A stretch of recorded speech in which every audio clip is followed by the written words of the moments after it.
Hello and welcome to the 6th episode of For the Glory. We're going to feature Coach Ames, who works with the Silks, and Coach April, who works with the Blue Sapphire and Majorettes, along with, stay tuned for a pretty funny time of us trying to learn how to twirl a baton. Personally, I wouldn't want to rewatch me trying to because it was pretty bad, but it's going to be funny. So I think we got the hang of it after 45 minutes of learning one move. Yeah, it took a while to learn just even one basic trick, but it kind of shows the skill that they have and the dedication they have to that craft. Yeah, I agree. Now we welcome Coach Ames as we discuss everything we need to know. Thank you for joining us, Ames. Ames Radwan. They are the assistant coach of the Silks for the Penn State Blue Band. Thank you for coming on. Yeah, thank you guys for having me. Okay, so Coach Ames, can you please just kind of give us a rundown of who you are? Just let us know. Just give us Okay. Like in connection to the Silks in general, or? just a background of you, like where you came from. Okay. Well, I'm originally from Tampa, Florida. I started doing color guard and winter guard when I was about 11 or 12. I come from a very marching band legacy family. My parents met in marching band. All my aunts and uncles did marching band. It was kind of an expectation for me growing up that I would also do marching band, except I have no musical talent whatsoever. And so I kind of needed to find something else, but I really liked to dance. So color guard kind of became my thing.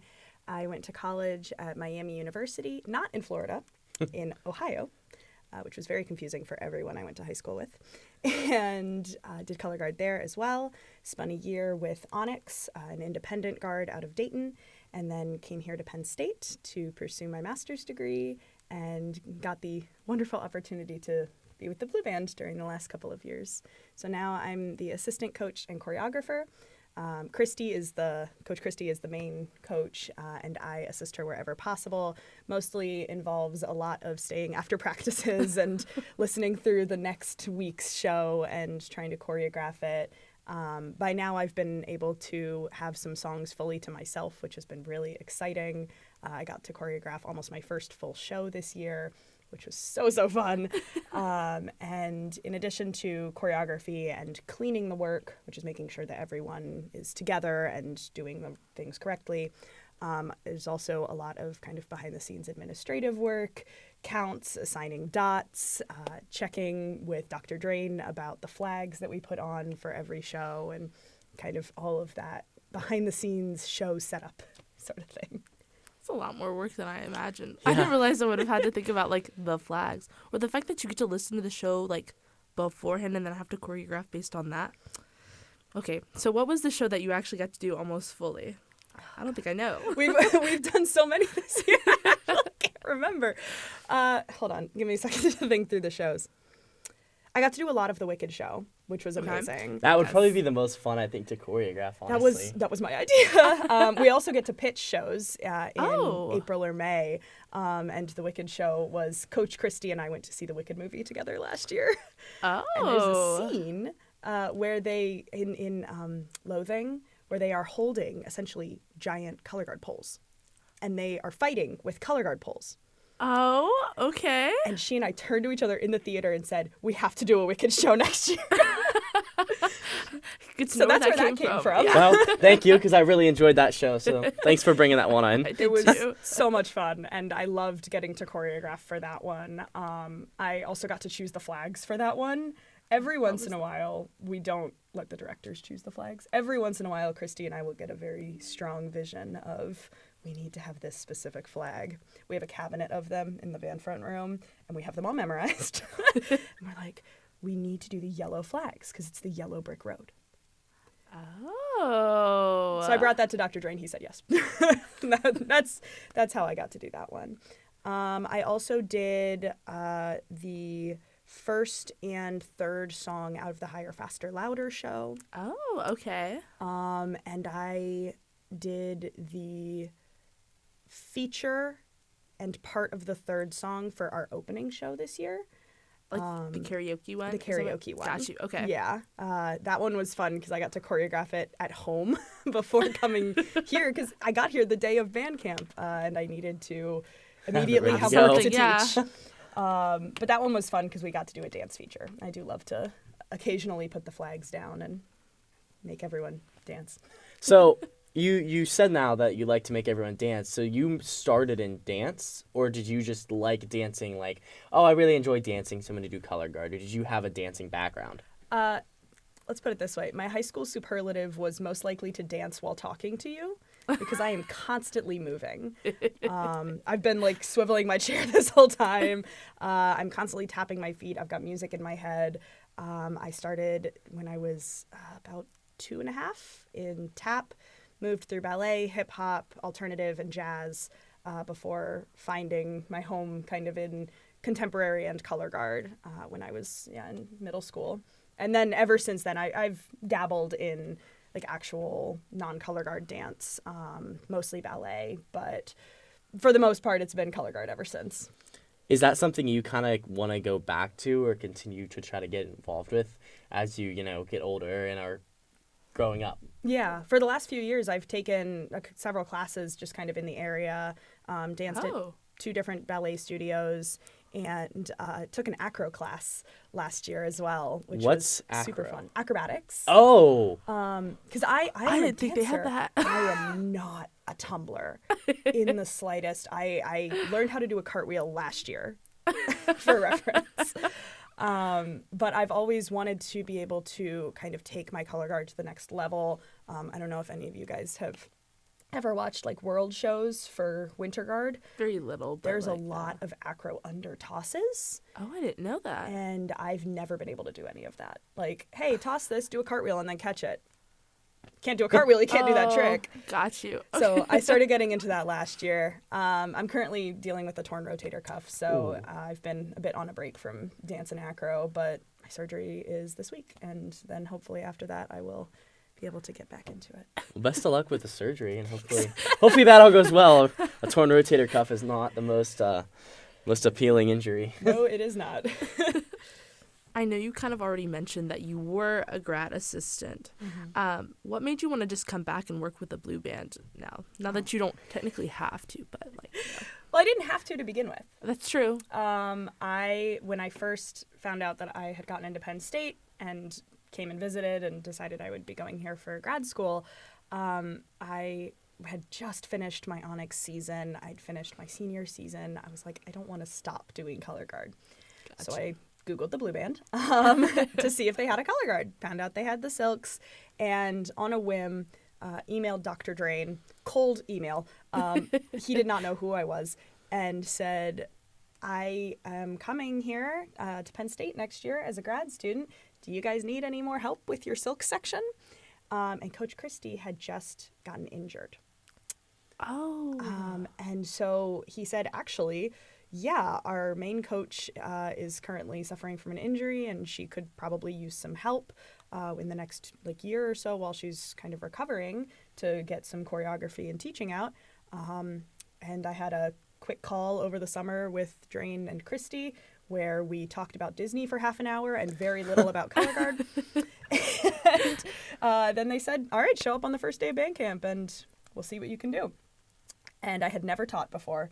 I had written some choreography for my college color guard because we were kind of in and out of coaches. It's in the middle of nowhere, so kind of hard to keep a coach. But I had done nothing to the extent of choreographing for an entire color guard. I'd mostly done certain equipment lines. And on the very first day, Dr. Drain comes up to me. He's like, oh, welcome to the blue band. We're so nice to have you here. Or, it's so nice to have you here. Would you mind choreographing a dance for the entire blue band to do during Shake It Off? Oh my, you were the one that came up with that dance. My very first day, I was so nervous. And he asks me to choreograph 16 to 20 something counts for 300 people. How to put the pressure on. Some of whom with Sousa's. Yeah. So that was fun, and I think it was that kind of environment that just made me want to keep coming back. Because most of the GAs, it's part of their job. Mm-hmm. It's part of their degree. Yeah. And for me, it was a volunteer position for 2 years. While I was doing a degree in Hispanic linguistics, so nothing at all music related. And I just wanted to be there. It was so much fun. The kids are so great. Not that they're kids, but the students are just absolutely wonderful. They work so hard. I can throw crazy tricks at them, and they'll go from eyes as wide as dinner plates 1 minute to throwing themselves at the trick the next, and the next day they've got it down, and it's like it was never a new trick to them. So part of it is them and their want to spin and their want to learn and their want to get better. And then part of it is also me and the fact that I've done color guard for over half my life at this point. Once I am healed and once I am in a space where there are more things around us, more in a bigger city, I would love to return to a competitive career. And I don't want to let my own skills kind of fall by the wayside. And so being a coach kind of lets me both nurture the next generation of color guard and also keep up my own skills at the same time. That's why I keep coming back. Do you think coaching is something that even after you're done at Penn State, you're going to want to work with like maybe some high schools in the area or different smaller colleges in the area, wherever you want to live? Oh, yeah, absolutely. I did not think, I thought I would like it. I did not realize I would love it this much. I always, when I was coming here, was like, oh, well, this is a stepping stone to me returning to a professional career. And in a way it still is, but it's also grown to be so much more than that. I've just, I don't know, there's no really words to describe how much I love showing up every day and teaching them and watching the students just get better and better and better. And I don't think I will ever be able to abandon that equally as much as I will ever be able to abandon having a professional career. So, and it's another great thing to put on my resume. I'm hoping to be a college professor. So if I can say, hey, you know, I could also be a color guard coach for your marching band. Is that then like if thing. you, and I know you're doing a lot with languages, correct? Mm-hmm. So you could go be a professor, and then would you be able to like kind of when you're trying to find your professor job, looking for a college with a marching band, so you could be professor and one of their color guard coaches? That's the hope. But of course, you know, once you're in the academic job market, you kind of can't control where the openings are and therefore where you end up. So I know that if I end up at a college without a marching band, I will probably either start one or start a color guard myself, or just go work with high schools in the area, because that's another just way of kind of nurturing helping the out, next yeah. generation. Yeah. I mean, that would be cool to like be the person to bring that forward and be like, hey, I'd love to start this. I think this would be a cool opportunity, and that gives that college that doesn't have that opportunity a different opportunity that you wouldn't have. Yeah, I don't think I would want to do that right off the bat as a new professor. That's because fair. The one thing I've never done is full show design. Oh, see. I've suggested shows, I've suggested drill, I've choreographed, but I've never done all three of them for the same show. So I think that having a job as a pre-established band's silk coach or color guard coach first would Make it a little assist easier. me kind of not jumping from here to here quite so quickly. I can understand that. What would you say are some of the hardest skills that you've gotten to teach, or personally done yourself, but also gotten to teach to the blue band? Personally done myself, it's mostly tosses. And we don't really do tosses here in the blue band, which is kind of a controversial thing. A lot of people are like, why doesn't the silk line release their flags?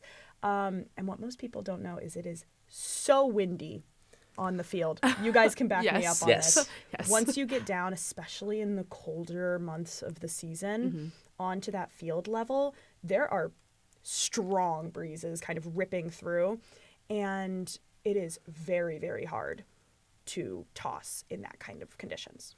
It's feasible, but to make it clean and consistent and to have everyone catch and to learn that in like a week in some of our 1 week shows is just too much, especially when we have a whole rest of the show that we also have to make clean and consistent and learn in a week.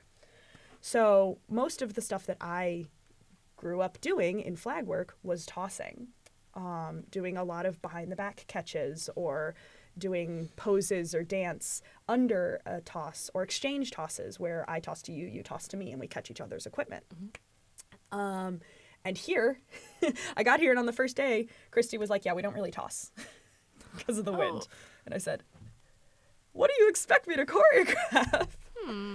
So how did that like become a challenge? I know that must have been an insane challenge to try to figure out how to like now what do I do? What am I supposed to teach people? How did you kind of figure out what you could do there? I am not going to lie to you. It was TikTok. I have a folder of probably over 1,000 saved videos of random skills from color guard coaches and users and students who post their stuff on TikTok. And when I am in a rut, choreographically, and I'm like, I don't really know what else I can put here. Like, it feels like it needs something big, but I can't do a toss. I will go through and I will scroll through and I will find a trick. I will teach it to myself and then I teach it to the kids.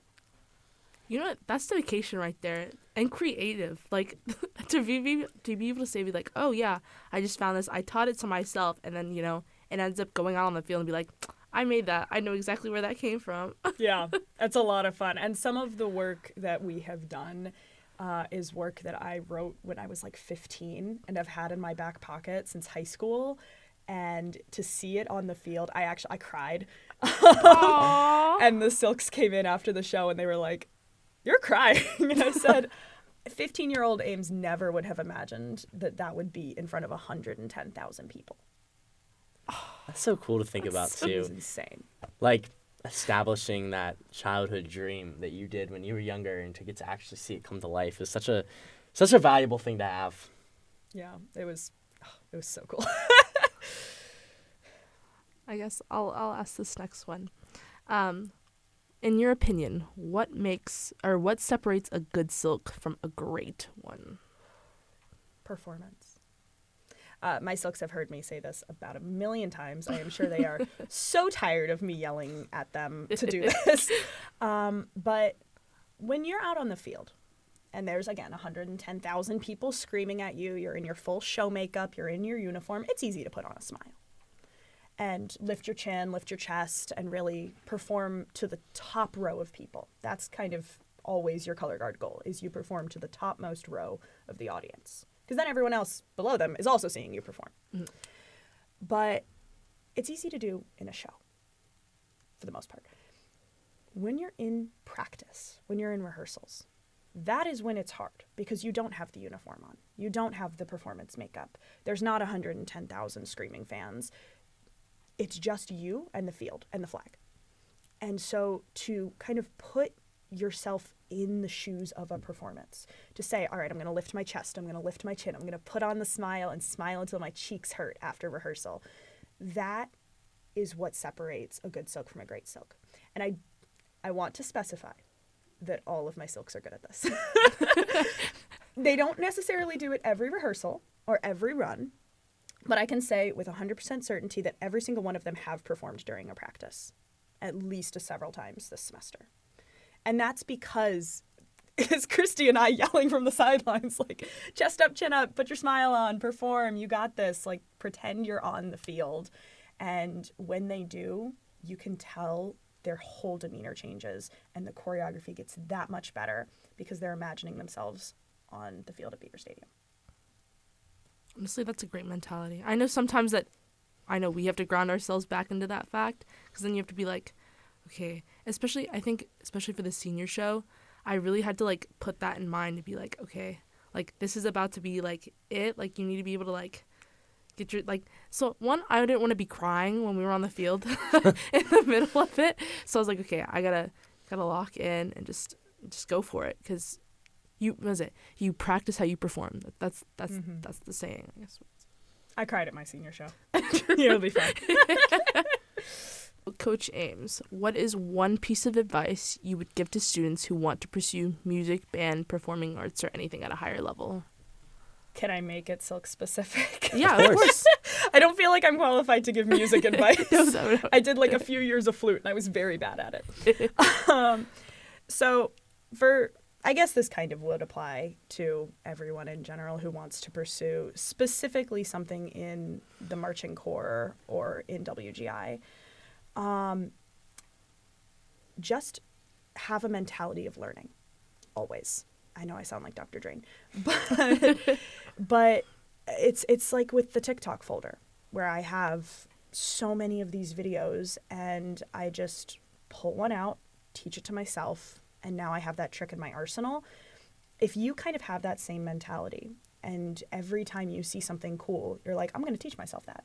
I want to learn that. I want to be able to do that. That is what separates you from the people who just look at it and be like, oh, that's so cool. I wish I could do that. And then scroll to the next video. So I think that if you want to pursue this, it is the passion. It is the desire to learn that will make you able to do that and separate you from the people who just wish and never actually do it. That was one of the most inspirational things I've heard. Yeah, that was some really good advice. I like to talk. Hey, that's exactly what we need. Anyone who loves to talk, come on, you can sit and talk. This is the perfect space for it. Yeah. I mean, I've had my own coaches, my own teachers who have kind of instilled that same desire to learn into me. And I think that's why I'm now wanting to become a professor and a teacher and a coach, is to kind of help remind people that, like, not to be cheesy, but learning is fun, especially when it's something like color guard or music that you enjoy. If you know, the saying, if you do what you love, you never work a day in your life. Like, color guard doesn't feel like work to me. It really, and it probably never will. And I hope it never does, just because it's so much fun. And every time I pick up a flag, I am like right back in Dayton Arena at WGI Finals. I am on the field at Yager Stadium, which is the Miami football stadium, doing my senior show and sobbing my eyes out. I am 15 and I am back at my tiny little high school stadium that was undergoing renovations my freshman year. I have all my hair in a bun.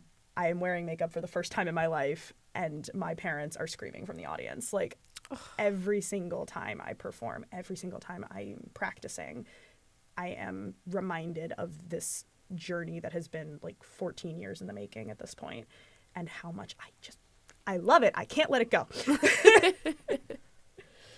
I think, though, that's what you want, and that's like when you find that passion and you find that like inspiration for what you want to do. Like, I don't think there's really anything better than that, because that's just, you know, you love it and you know you enjoy it, and that's just something that you're always going to have.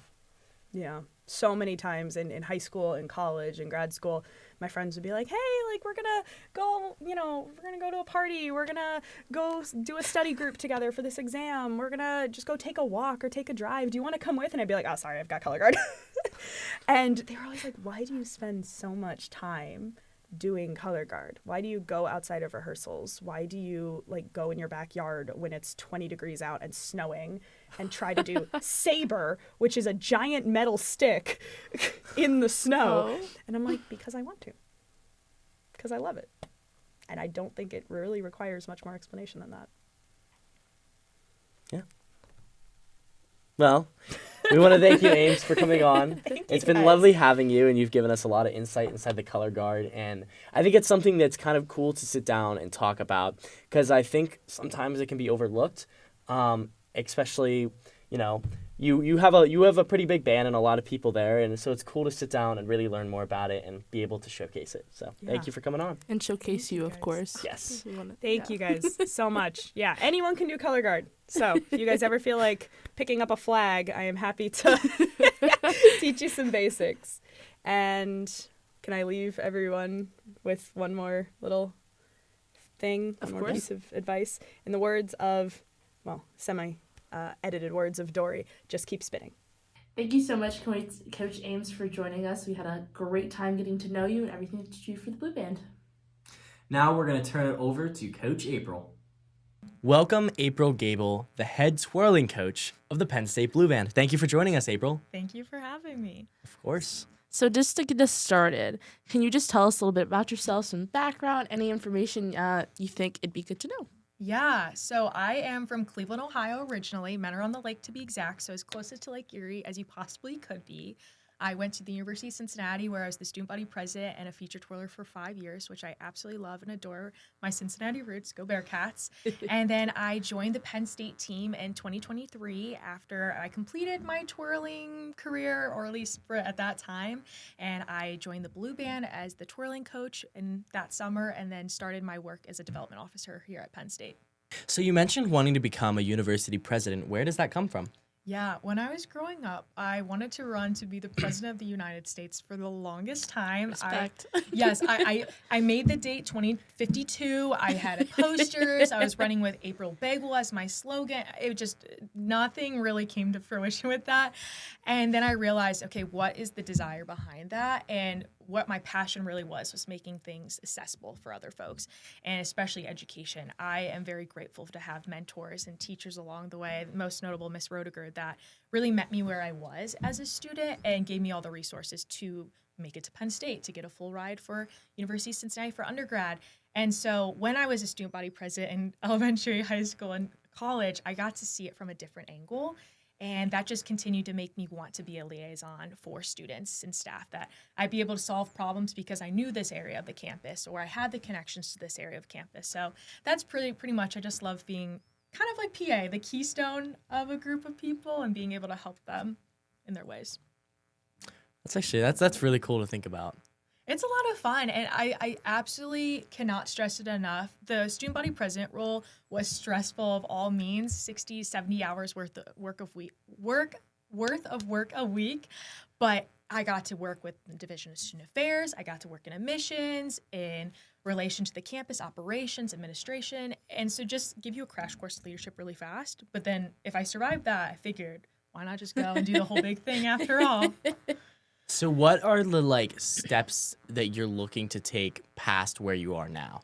Yes, right now I am a gift officer within the College of Education. I'm the assistant director of development. I previously was in annual giving also an assistant director, but this is now, the metrics are a little bit different.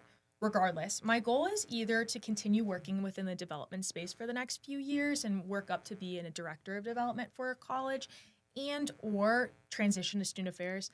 My lifeblood and passion is within student affairs. That's why I love being a part of the Blue Band and kind of still getting to keep that duality. But I would love to become a vice president of student affairs and kind of continue up that route to be a university president and really stress the importance of student experience and campus innovation, whereas most presidents kind of go through a provost route where academia is at the core. I still want to do that, but I feel my heart really, if you could even tell I was talking about it, is on the student affairs side. So we'll see. I'm very excited, but I need to start making some decisions sooner than later. With that, do you want to stay involved in twirling and try to stay coaching twirling wherever you go next? Or is that kind of as you get progressed in your career, you kind of recognize that you might not be able to twirl as much? Yeah, no, it's definitely been a sore spot in the back of my brain because I've loved being a part of the Blue Band and being a part of this prestigious program, something I've lived up to my entire life. But I realized that you really can't commit to another 40-hour job if you already have another one that's taking up all of your time. And so I've been very lucky to be able to balance it this past however many years into the near future. But for me, I definitely see myself transitioning out. I will say I refuse to work at an institution that doesn't have twirlers. I'm from Ohio. I think that kind of telltales it, or doesn't have twirlers that get to go on the field. And so for me, I want to make sure that I'm still at an institution that's supporting my sport and or marching band presence of the sport, but maybe I'll become a judge or continue to run my clinic series. But definitely, as much as I don't want to say, I might maybe be an advisor or support through financial dollars rather than on the field with them once I get further in the career.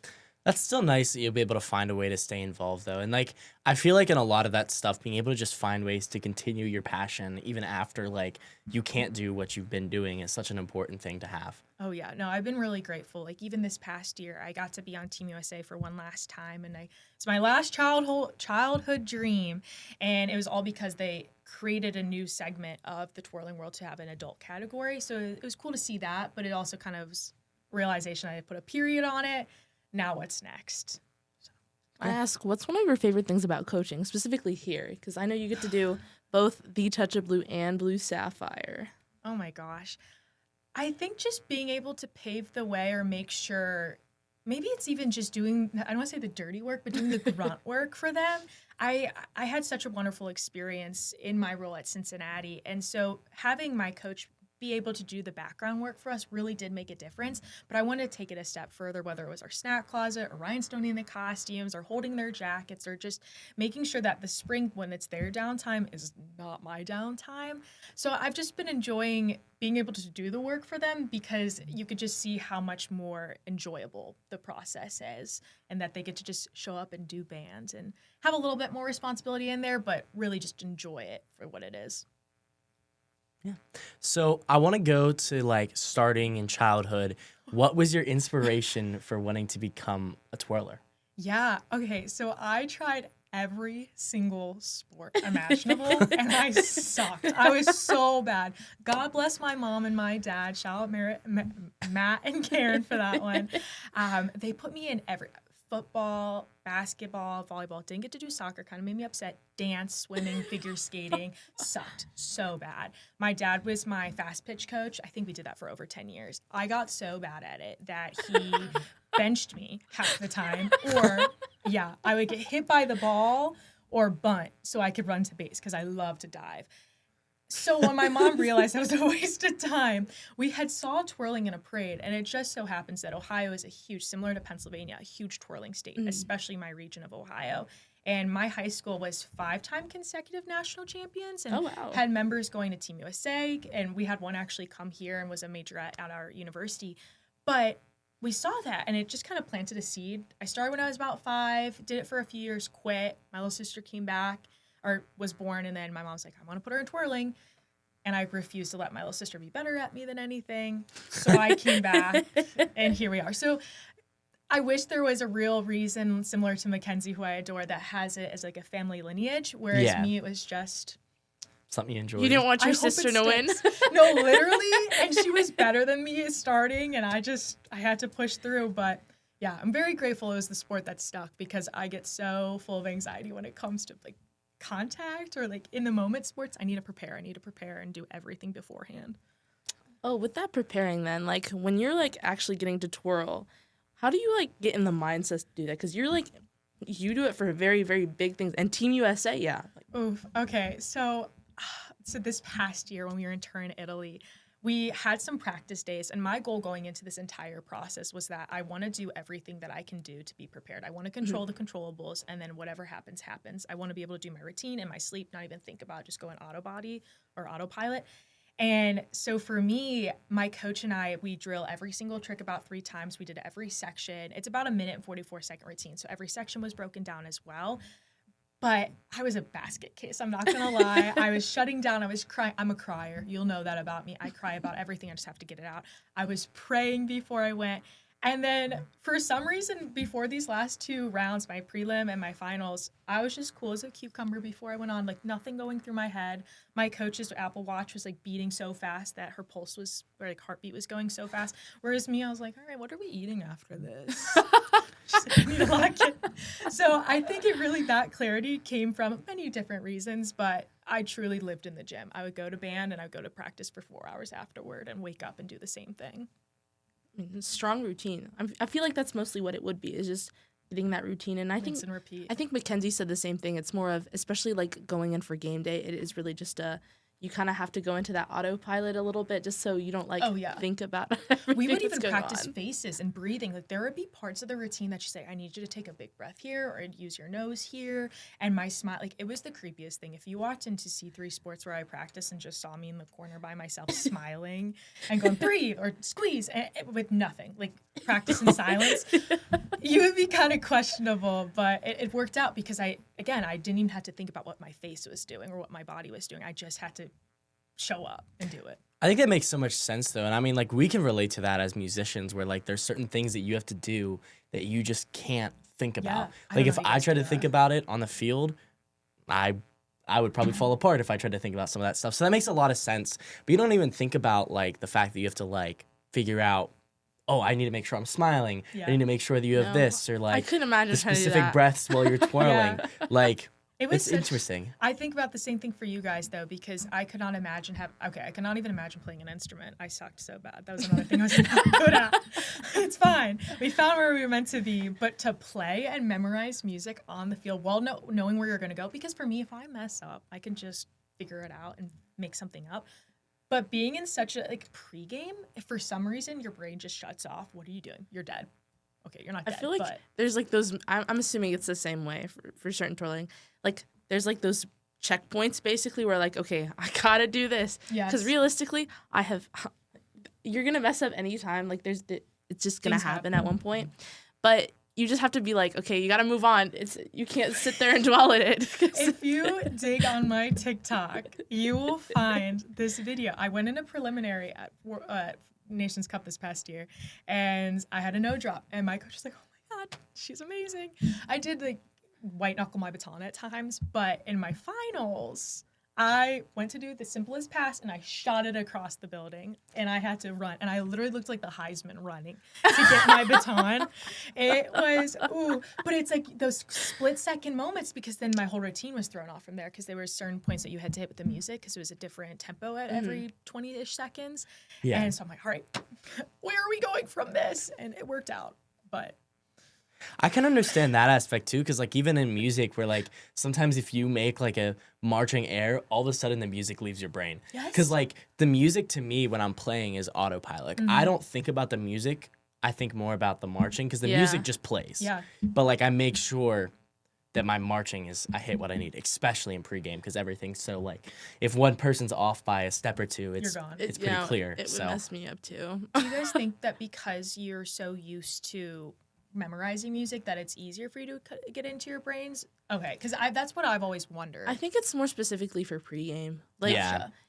because we do it so much, and like obviously that's what we mainly memorize that, and it's less halftime music. Then it's just like, okay, I've got to get it right. I mean, there are definitely times where I need to like, I'll take a break from the horn, because I'll need to breathe, but then I'll just need to recenter myself so I can make sure that I'm marching okay anyways. Understandable. yeah, there's definitely in pregame. There's times where like I'll play and then I stop. Like I take a measure off to just like get a good breath and then reset. But I also can't differentiate which song is which sometimes, because They're just a mesh. yeah, they all that. like I just play it and I play it right, but you don't like know what it is. So that's I don't know. That just made me think of that, and that's kind of funny. I get it. Truly. Do you have that same like aspect then sometimes where you're twirling, where you like, I don't remember which show I'm doing, but I know what I'm doing? Yeah, I would say in competition settings, because you repped it so many times, you just get used to it. And I honestly try to think about something else. I remember when I was in high school and I was doing speech and debate, and my coach always said, I'm always amazed that you guys can just, because we would be able to change our script as we want, as long as we stay in the 10-minute. You could kind of check your audience and be able to put out. But she was like, how do you guys do that? And we're like, we just kind of take the second to look at the room and then paste in something. We're thinking about other things. And similar to twirling, your body's just on autopilot. And like for that, it was fine. But on the field, I will say sometimes I get a little overwhelmed on the field, because Mackenzie and I are very alike. We make it up as we go. Like I think after my freshman year at college, I stopped preparing. I would go out on the field, hit a pose, and be like, I hope I know what song it is today. Or I wouldn't even know what song it was, because I was so busy student body president year. Wow, I've said that 6,000 times. As you can tell, it was a big deal to me. But I would hit a pose. I'd hear what they're like, kings and queens. Okay, cool. And I would start, and my mom, who was in the audience, my boyfriend slowly picked up on it because he was a cheerleader. They could tell when they knew I didn't know what I was doing, because I would just be doing Fujimis or back necks for like maybe 20 counts. What is she doing? But it's because, that's like fun time.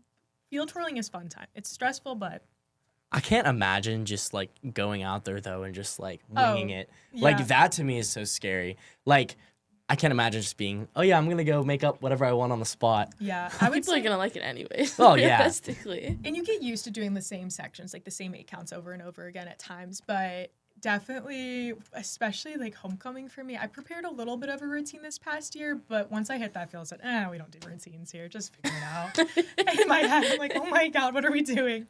But it was a lot of fun.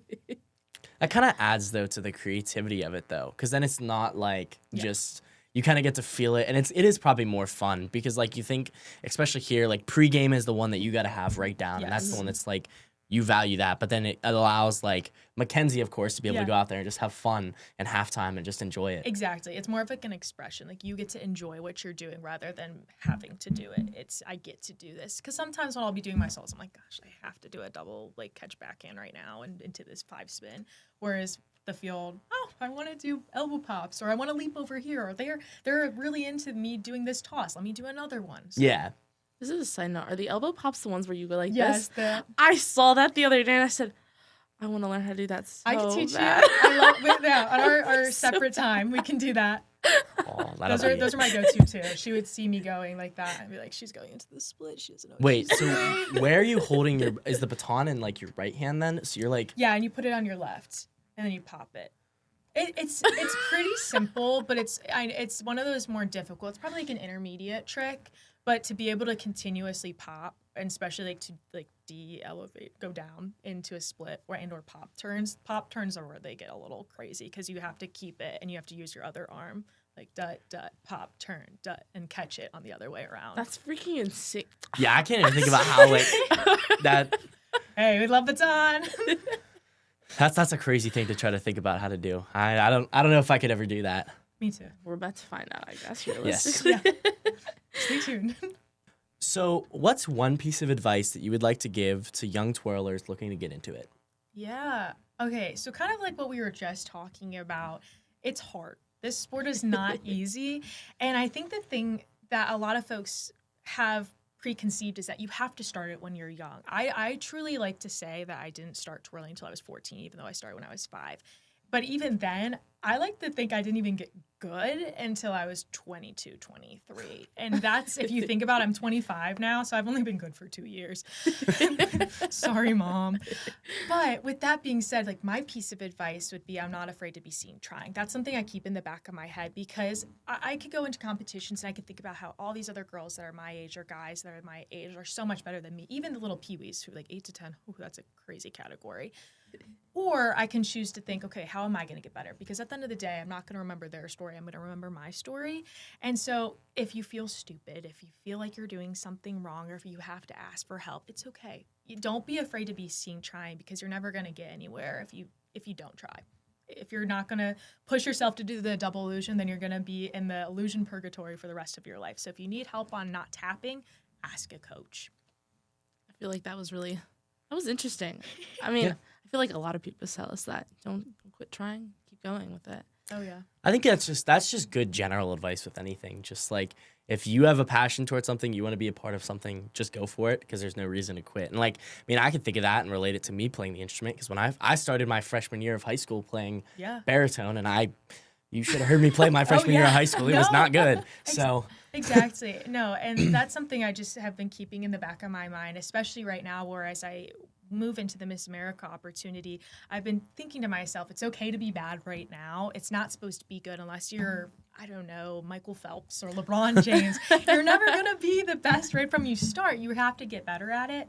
And similar in high school, my speech debate coach always said, I wish you saw yourself the way the world does. And so kind of coupled within those two, it's the world doesn't see you struggling. The world sees you trying. The world sees you doing better. So if you kind of reframe it, if you see someone struggling with a note and they go to their section leader for help, you're like, wow, they're going out of their way to get better, not, oh, wow, they suck. yeah. It's a good wraparound. You go really sweet and then you say, suck, sorry, guys. No, it makes sense No, though it because like does. you have an admiration for people who want to try. Yeah. And like there's always that like at least for me personally, I'm never going to like judge anyone for trying to get better because at the end of the day, that's what we're here for. We're all just trying to improve. Or just YOLO. especially just trying other things. I'd be kind of jealous because then you'd start going out there and like you're trying other things and I'm like, oh man, maybe I'll be good at it if I try. I guess we'll have to see. I'm a quote person. I have a quote bank on my phone with over 140 quotes in it, and truly the best thing that happens is on the opposite side of fear. And there's a few others that completely left my mind, but just all of those kind of just do it. Nike. Not anymore. Oh, we have it for. We have a little bit more of months. Nike. It'll be Adidas soon. Yeah, whatever their thing is, we'll figure it out. I'll find something for that. Hey, April, to wrap up this great podcast with you, my fun question would be, if you could teach anyone to twirl, who would it be and why? I'm gonna break the fourth wall. Obama. And there's a very specific reason for this. One, okay, just starter. It's Obama. He's phenomenal. I saw a TikTok of him the other day, and just reintroduce how wonderful of a human he is. But back when he was on his original presidential campaign, he visited my high school and did a campaign rally, and I was so excited to go. But I had baton practice, and so I didn't get to go. So this, being able to coach him in a session, would be my way of rewriting 10 years ago of sadness. And I just feel like he could do it. He's got the tenacity for it, and I feel like I can teach him elbow pops or at least something within an hour. And how cool is that? And maybe Michelle would be there too. I would love that. But I would Teach definitely, the Obamas. I would die. That would be such a cool opportunity. But I would definitely have to say Obama. He's going to be the next Blue Sapphire. Sorry, guys. No auditions. It's just Obama. Well, thank you, April, for coming on. It was a pleasure having you on the podcast. Thank you for having me. We are. Thank you, April. It was super fun to get to know you a little more and hear about your story and what you do. Now, here for the real fun part is watching Cora, Jeremiah, and I learn how to twirl a baton with April. So now I'm running the show, and we're doing our team rival challenges for some mini batons. We're gonna start out pretty easy. We're gonna do an arm roll. Cora, I'm doing this too. Revising all of us. Okay, so what is an arm roll? That's an arm roll. So what you're gonna do is take your left arm out, put the baton in your right hand. You can pedal it into like the bottom of that tape, and put it underneath your arm, and roll it like a bridge. Watch now, okay, hold lower on this one, so you have a little bit more leverage. Which hand am I supposed to catch it with this one? With your right hand. Oh, with my right hand. Yeah. There you go. Yeah, there you go. Take a little heart, bring your arm into an elbow. You're going to touch your collarbone with your fingertips and bring it up like a tabletop. So your baton is right there. You're going to do the same thing underneath the bridge and then go over. There you go. Okay. Now, so there's probably saw that they're really actuated with elbow pops. What is an elbow pop? You put it on your elbow and you just continue to rest. So it's very similar to doing an elbow roll, but instead of letting you roll over, it's right here, you're gonna bring your arm up. So we're just trying to do one right now. So roll and pop it and pop. Yeah. Am I supposed to catch it in my right hand though? How does Mackenzie do this? Awesome. Are you getting it kind of? Let's do, okay. So if we were doing, what if we do that with pops? We're doing our team rival challenges. The last one was going to be more fun. I don't want to do you guys so fast. Is you're going to take your baton, put it with both your hands, now put it up to your collarbones, and put your arms out like this. You're going to roll it down, release it, tap, tap. Control it. You can get more crazy with it, and spin and all that stuff. You can do that, and then you can catch it, and that's fun. Yeah, but your goal would be to hit sort of rotation on it. Yeah, okay. So it's supposed to have Yeah, so let's go that way, but That was kind of fun, actually. This is the most special version of twirling the thumb toss, which is where we're going to take the baton in our right hand and kind of rock back and forth. And you want to feel it on this part of your hand. I have built a toss there. And hold it up like this, just kind of get the idea of it. And so then when you go to toss, your hand will be closed, but it's going to come off of right here in this area. And put it up. And it's a thumb toss, but it's coming off.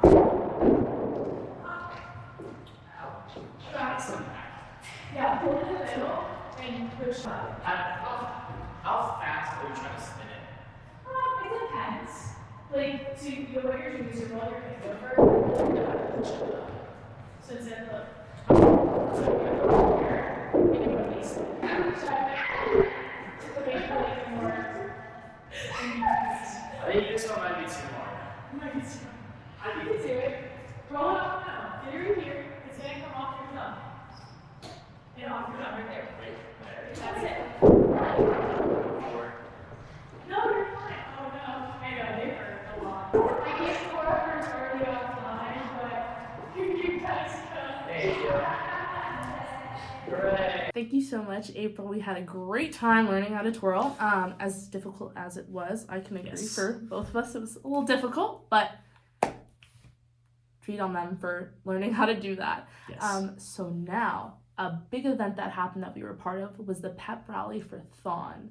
I wasn't able to attend because I was at the hockey game that weekend, but it was an amazing experience, I heard. What were your thoughts, Jeremiah? I also wasn't able to attend. I was with PSU softball down at UCF, where we did go 5-0, so we added to the greatness of that weekend. But I saw a lot of videos, and just like everyone for us down there, a lot of the softball players, a lot of the managers, we just kind of felt like, man, we wish we were there. And we stayed in one of the rooms and we watched. Actually, we saw the pep rally during the live stream, and like, it's just such a fantastic event, and it's just the community of Penn State, and just to come together and rally behind it for the kids. I mean, it's a fantastic event that really brings together a lot of people, and it gets a lot of people fantastic experiences. On the business side, people I know that have worked in it to help bring the event together, people who are just there to dance, people who are there to just enjoy it and have a good time and help raise money for people who need it. I know we also had the THON Explorers event that same, I think it was the Saturday of the pep rally, and getting to see photos. I participated in that event, I think the year prior, and it was a lot of fun getting to see the kids there and the families there. And then I think we were, at one point, like, it was like showing them how to march, putting on the uniform, I think there was a coloring station. There was like a different amount of events that were there, just to show our support for everyone. Yeah. And And of course, it was another successful THON where they raised even more money this year, raising over $18 million, almost $19 million. The band raised $39,000. I mean, it's one of the coolest things to see all these clubs come together. And I know so many clubs and frats that all do their own separate things, and it really does bring the campus together. And, you know, we did name the podcast For the Glory, and you talk about the glory of Penn State, the legacy of Penn State, and it's such a cool thing to be a part of that. And THON's one of those things where you can kind of step back and realize, like, it's bigger than us, it's bigger than yourself, and it is a whole community of people that come together, and it's really special to be a part of. Especially working all year. Like, if you don't know, most organizations work from, like, as soon as it ends, they'll start it back up and start discussing the plans for doing it. I don't know how some of the people do it for, like, the actual THON, like, event, but, like, they're doing, I know for us, we start doing stuff like during the summer, Yeah. like before our band camp and stuff like that. A lot of clubs and organizations, it's like a right away back to fundraising to raise money for it. And it's a fantastic cause, as I'm sure pretty much anyone who follows Penn State knows what THON is. So, yeah. Thank you so much, guys, for watching. We had a great time. I know we have some things cooking in the future. Yes, stay tuned for the next episode. Stay tuned.